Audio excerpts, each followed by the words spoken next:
Okay, so Shri Siva Balaji గారిని వేదిక మీదకి రావాల్సిందిగా రిక్వెస్ట్ చేస్తున్నాము. శివబాలాజీ గారు ఇందులో కుమారదేవ శాస్త్రి పాత్రని పోషించారు. వారిని వేదిక మీదకి రావాల్సిందిగా రిక్వెస్ట్ చేస్తున్నాము. అండ్ అలాగే రఘు గారిని వేదిక మీదకి రావాల్సిందిగా రిక్వెస్ట్ చేస్తున్నాము. అదర్స్ రఘు గారు to please come on to the stage. Yes, Sivabalaji గారిని మనం బోలెడన్ని సోషల్ డ్రామాస్లో చూసాము. ఇందులో ఫర్ ద ఫస్ట్ టైం ఒక హిస్టారికల్ సినిమాలో మీరు కనిపించబోతున్నారు. So what is your experience?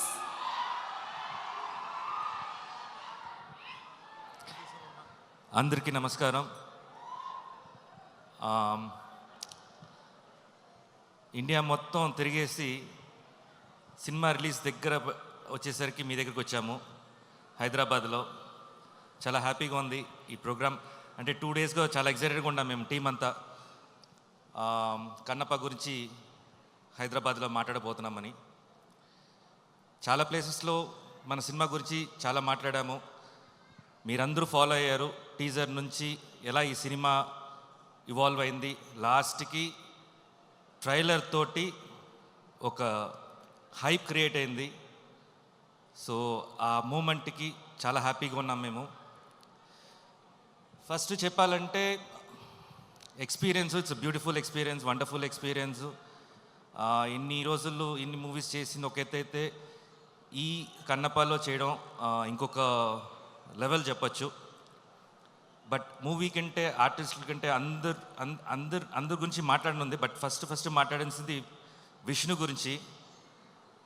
First ఈ మూవీ ద బేస్ స్టార్ట్ అయినప్పటి నుంచి ఈ మూవీ ఎలా ప్రొజెక్ట్ చేయాలి, ఎలా జనాలకు తీసుకెళ్ళాలి అని చెప్పి చాలా వర్క్ చేస్తూ హిస్టరీ ఎక్కడికో కింద 1800 years బ్యాక్ వెళ్ళిపోయాడు.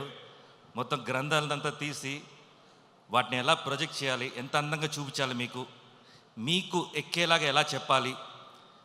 ఈ త్రూ అవుట్ వర్క్లో నేను మిడ్లో జాయిన్ అయ్యాను అనుకోండి, but I can understand his hard work.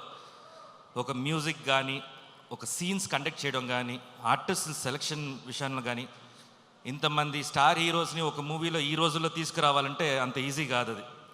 ఎందుకంటే ఒక ఫంక్షన్కే పిలుస్తేనే రాని రోజులు ఇది.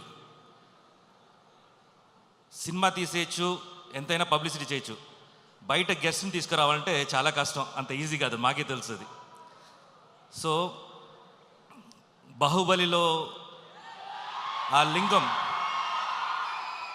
బాహుబలిలో శివుడి లింగం ఎలా వచ్చేసి ప్రభాస్ గారు తీసుకొచ్చారో, అలా కన్నప్పని విష్ణు తల మీద పెట్టుకొని మూసాడనమాట ఇన్ని రోజులు. సో చాలా కష్టపడ్డాడు. ఇవాళ కూడా చెప్తున్నాను, తనకి హై ఫీవర్ ఇవాళ. అయినా అక్కడ వచ్చేసి ప్రోగ్రామ్ కంటిన్యూస్ కావాలి. ఎందుకు high fever? Through out the month morning evening, morning ఒక్క స్టేట్లో ఉంటే ఈవినింగ్ ఇంకో స్టేట్లో ఉంటాడు. బ్రేక్ఫాస్ట్ చెన్నైలో అయితే బెంగళూరులో లంచ్ ఉంటుంది. సో అలా తిరుగుతుంటాడు అనమాట ఈ మూవీ కష్టపడి. So always we are there with you Vishnu. మా సపోర్ట్ ఎప్పుడు ఉంటుంది మీకు, ఎనీ మూమెంట్. అండ్ ఈ మూవీ చాలా పెద్ద సక్సెస్ అవ్వాలని కోరుకుంటున్నాను. అండ్ ఆల్రెడీ ఫెస్టివల్ స్టార్ట్ అయిపోయింది, కన్నప్ప ఫెస్టివల్. అందరూ సోషల్ మీడియాలో కానీ లేకపోతే ఒక టాక్లో కానీ ఈ మంత్ ఏ మూవీ చూడాలంటే కన్నప్ప కోసం అందరూ వెయిట్ చేస్తున్నారు అనేది నేను సెన్స్ అయ్యాను నేను. So wish you all the best.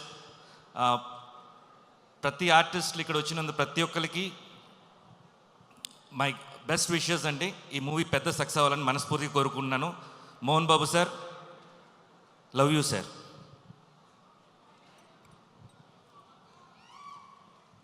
Siva Balaji గారు, మీరు ఈ సినిమా పుణ్యమాని చక్కగా ఒక పర్సనల్ వెకేషన్ కూడా న్యూజిలాండ్లో వేసుకున్నారని విన్నాము. ఎంతవరకు నిజం? పేడ్ హనీమూన్ అయిపోయిందండి. ఓకే, పేడ్ హనీమూన్, సూపర్. రఘు గారు, మీ ఎక్స్పీరియన్స్ ఏంటి? పెయిడ్ హనీమూన్ అన్నాడు కానీ అది సెకండ్ హనీమూన్ అని మోహన్ బాబు గారికి చెప్పి ఆ పని చేయించుకున్నాడు.